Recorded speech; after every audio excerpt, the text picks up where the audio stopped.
back to the York Hall, Bethnal Green in East London. Nick Halling with former world flyweight champion Dave McCauley. Coming up next, more lightweight action. David Kehoe against Gary Flear. Two fellas who've been around a little bit. Flear, a very interesting character indeed. And he's the fella we're going to see first of all from Norman Nobbs' stable in Birmingham.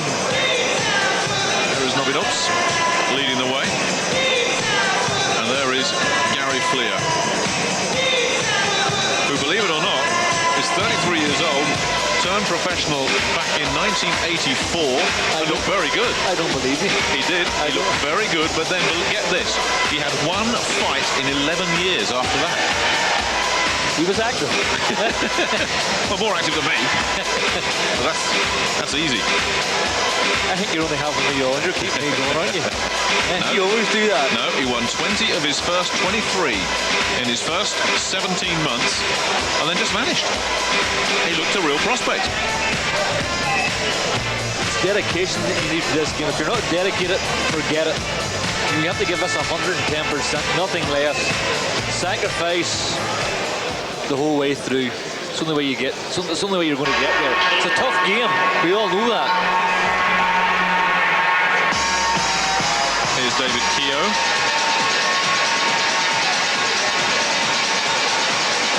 And the reputation on Kehoe is got a bit of a temper on him, this fella. That's the word. He was disqualified for punching Craig Kelly as they walked back to their corners at the end of the round, but trying to learn from that. And last time out was here in the York Hall back in November, and he outpointed another Welshman, Mark Smith. David Kehoe, the 26-year-old from Northampton, and this one is scheduled for 4.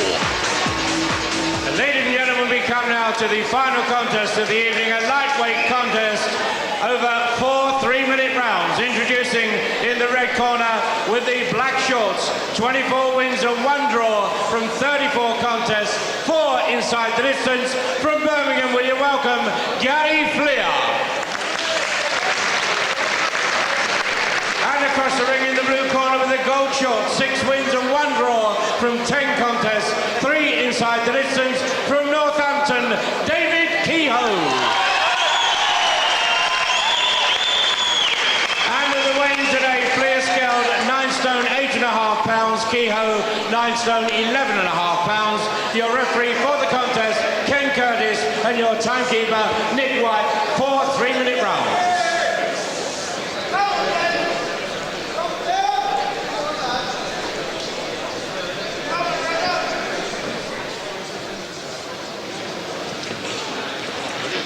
So a 3-pound weight advantage for David Kehoe. Is that significant, Dave? Yes, well, not so much. Well, it is 3 pounds. See, at my weight, it was an awful difference, big thief. But as you move up the weights, you know, it's just, you know, there's not that big a difference as you move on up. But still, it'll be significant enough as the fight goes, as the fight progresses. It can become a factor, you know, the heavier man. Well, Kehoe, more so at the lighter weights. Kehoe is the heavier man, and he's in the yellow. Flear, the veteran Midlander, in the black. And Flear is a Birmingham City supporter. Now, I didn't know that until he got in the ring, and he's got a big tattoo, Union Jack tattoo, on his chest saying Birmingham City FC as well. There it is, just on the right.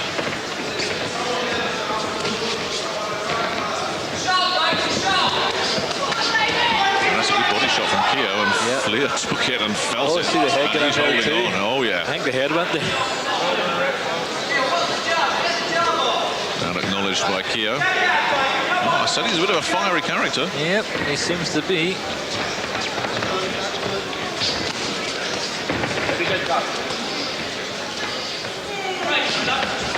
And just to finish the Gary Flear story, he had that one fight in 11 years. And that was to outpoint Chris Saunders, who went on to become a British champion. So he's clearly no mug. But since coming back the second time, shall we say, he's had 7 fights, won the first 2, but he's on a 5-fight losing streak now. Yeah, well, as you say, like 1 fight in 11 years, it's that's a good shot. Great shot from Flear. That came out like his legs are gone. His legs have absolutely gone. And he's getting the standing 8 count. Well, he caught Flear. himself open. But his eyes seem to have cleared, but can Flear finish the job? Flear, he senses victory here. He certainly does, doesn't he? And Kehoe is thinking survival. I don't think he was just completely recovered yet.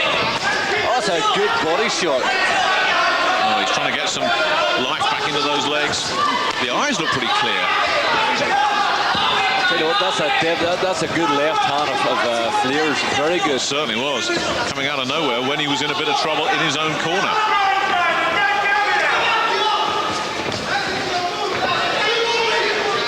And he's still trying to work those legs back.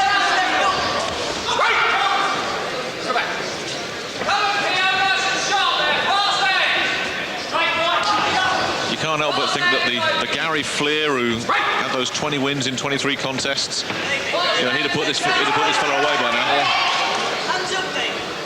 You can see even now that he was a pretty useful fighter in his day. He was. He had a bit of class, this guy. He's got a bit of punch. His record doesn't suggest that he is a puncher, but that was a tasty left hand he caught Kehoe with there. A very good one. Good solid shot. Like those good solid body shots. You see that straight left to the body. That's a real power pack. Well, he'd taken a good one, that was the irony, but what a good way to come back. That's the one that he took. Yep. Watch this. Here it goes. Oh, bang on the chin, where you don't get too many of those to the pound. Oof. It was in a wounded animal is always at its most dangerous, and this is what happened. Kehoe had him going here, hit him and hurt him, Flear, hurt Flear himself, and then thought, oh, I have this guy going. Got a wee bit careless, and then Flear then let the left hand go and bang on Kehoe's chin. Just bang on the money. Well, they say attack is the best form of defence, don't they? Yep, and see when somebody's hurt, that's always when you're at their most dangerous. You always have to be wary. But what on the haymaker of some sort. Just one from the blue. Round 2. Well, don't blink in this round then, I think is the message. Only scheduled for 4.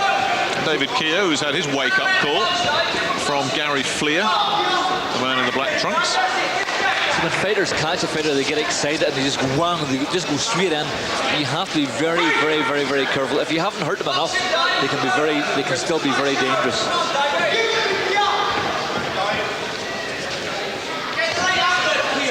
That left hand was just out of the blue. It certainly was, wasn't it? Sort of took me. I wasn't expecting that. I wasn't expecting that to happen. But I'll tell you, David Kehoe wasn't either. No, he was not. No. But in this game, you should expect the unexpected. Nobody should ever be surprised. Well, a minute's rest certainly seems to have cleared Kehoe's head. Yeah, he's not as reckless as he was earlier. But he's got his confidence back again now. He's coming forward now, whereas the latter part of that last round there, he was on the retreat. You know, he was badly hurt. His head wasn't properly cleared. Now he looks, as you can see by his movements, he fancies the job here, but he lost that last round there by 2 points. It's only a 4-round fight, so he's got to win the next 3. He's a lot of work to make up.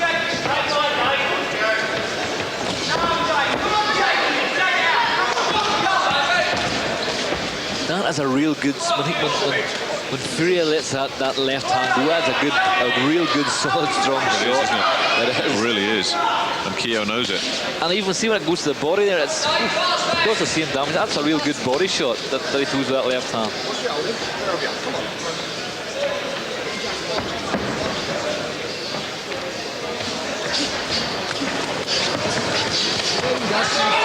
It's Kehoe's turn to unload. And perhaps he's mindful of the fact that the last time he did that, he ended up on the floor. And no problems for Flear.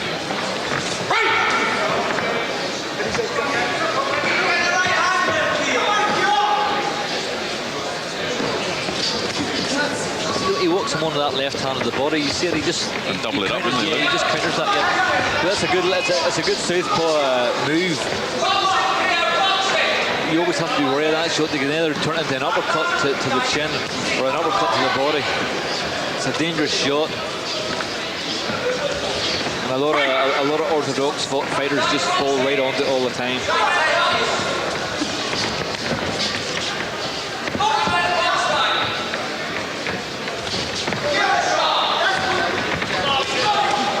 Shots again. The left hand. Yep. Bang on the Doubled up again, and Kehoe felt that. The legs are still gone. The legs are gone. And it's on at the end of the round. He needs a bit more pressure and to be all over. And he's cut as well, Dave. But Flear doesn't seem to be aware of what a terrible state Kehoe was in at the end of that round. Sometimes you're that close to your opponent, you just can't see how badly they are hurt.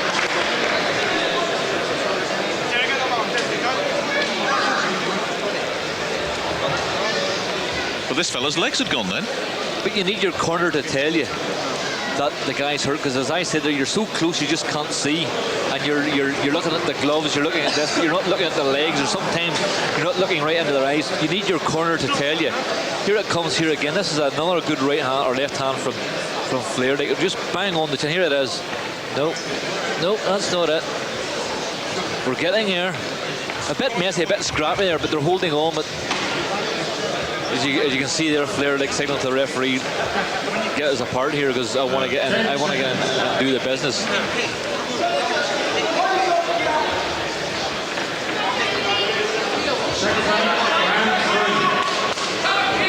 I think Kehoe's got his work for him cut out from here.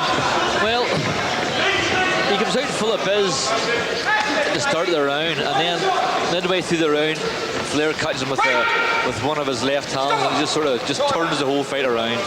And now Ken Curtis is having a word about holding as well, so everything's starting to slip away from David Kehoe here.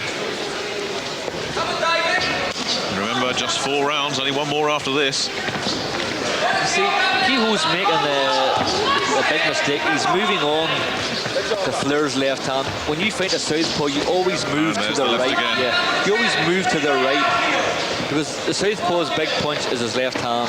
Keep moving right round to the right, or move to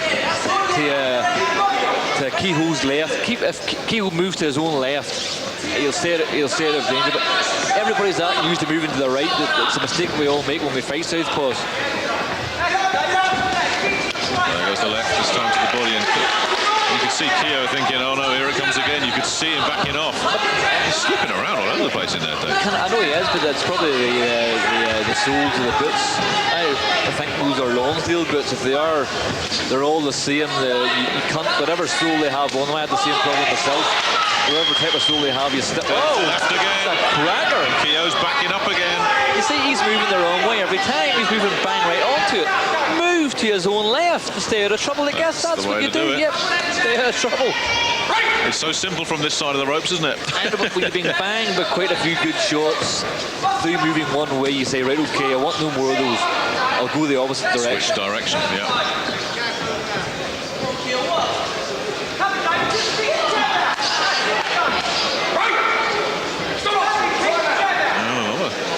Some more words on that. Oh, no, see, the boots that Kehoe was on, their Lonsdale boots, I knew that. I could just see the writing on the side of them now. It's always the way. I had a pair to get myself, and I was sliding all around the ring. It's the other boots that have caused the stoppage. The laces up. Lonsdale soles of the Lonsdale boots. It's like being in an ice skating ring. You just can't get your grip at all. And Flear bleeding quite heavily from the nose now. Which will give Kehoe a bit more encouragement. There goes the left hand again. Just fell a bit short there, missed the target, but you can see now Kehoe's moving around to his right now, or to his own left now. Yeah, I think slipping again. Seems alert enough. See, if you can't get your footing to deliver your own, if your feet are slipping from below you, you can't get the power in behind your punches. And this is what could be happening here to Kehoe. He's slipping all over the show. You know, when he goes to plant his feet, they go from below him. And it could be when his legs went in the second round. It was in fact that they literally did go. I mean, but the boots weren't keeping him up. Yeah, well, we thought it was the punch, but... Well, I must admit, I thought his legs went. Oh, his legs did go, but he can't get his own punches off himself because he can't get his feet planted. See that? He's sliding again. He can't get his feet planted further on the ground to let a big one go.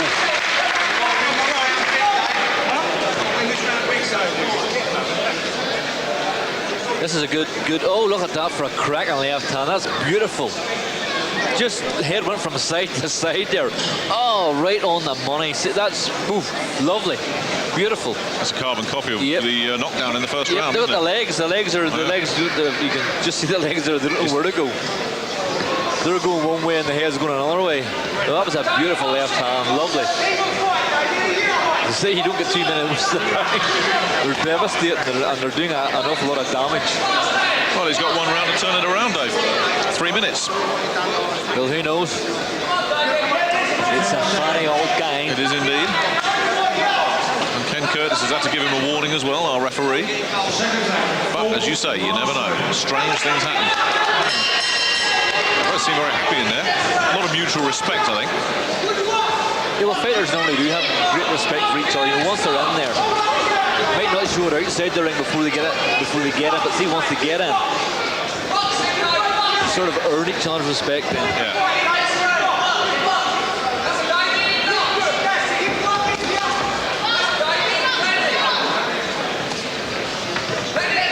Kehoe needs a big round. He does. He needs a storming finish.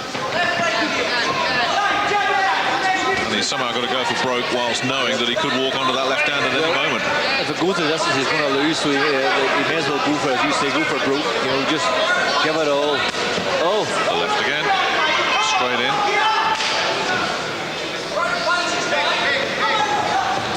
I know, like, it's a nightmare for him. Like, he's fighting a southpaw. They're very, very, very, very difficult, very awkward. Like, I know how he feels. It's like all fighters are the same. We all find them very difficult, but you have to learn how to handle them because there's loads of southpaws about, and there's top class ones, there's journeymen south.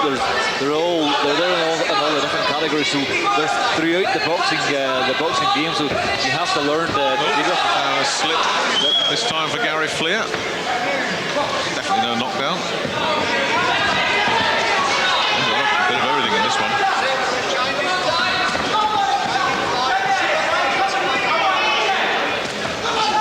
Kehoe's trying to load up with a big right hand now, but Flear can see it coming now. You can see him sort of winding it up to let it go. He's sort of going left or right hand crazy here. He wants a big punch and he knows that. He knows he needs a big punch. He sort of level things up a bit. Well, he's got just over a minute. Flear looking a real mess now. And possibly tiring. His legs don't seem to be travelling as smoothly as they were earlier. And Kehoe is pouring on the pressure.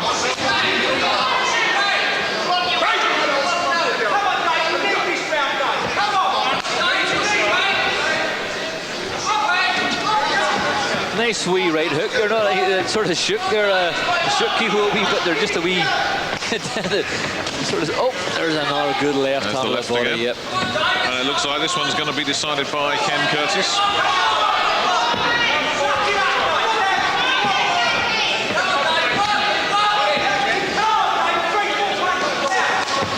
Kehoe, he's having real big problems with the southpaw stance. Real problems.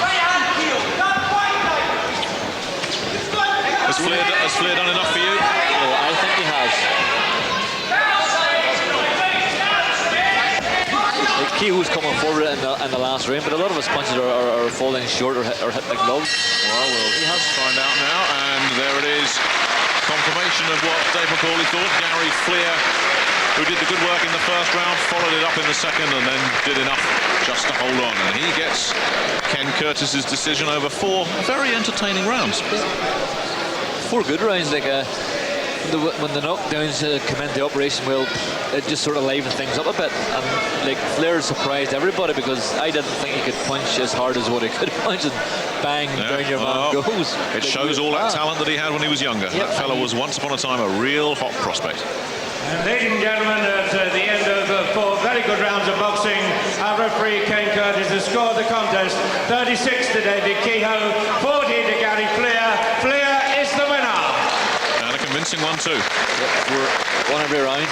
And your appreciation, please, for a very good loser, David Kehoe. And ladies and gentlemen, that concludes our boxing for this evening. On behalf of Barry Hearn and Acclaim Entertainments, thanks for coming. And that wraps up our evening's boxing. It started off with Glenn McClarnon knocking out Ram Singh in just over a minute. An explosive night all the way around. Then Mark P. Callahan stopping Nicky Wilder's on cuts. Cut all over the place. So the win for Callahan. Richard Evert, very impressive, cruising through his 15th straight victory against the tough, but ultimately outgunned Keith Jones. Honours await surely for Richard Evert. Stevie McCreadie and Jimmy Hawke put on a thriller that ended with a barnstorming finish in the last round from Stevie McCreadie. And Michael Ayers, of course, winning as well, that in the main event. So that's it. That's the action finished with from Bethnal Green for Dave McCauley. This is Nick Halling saying, hope you enjoyed it. Thanks for being with us. Until next time, bye-bye.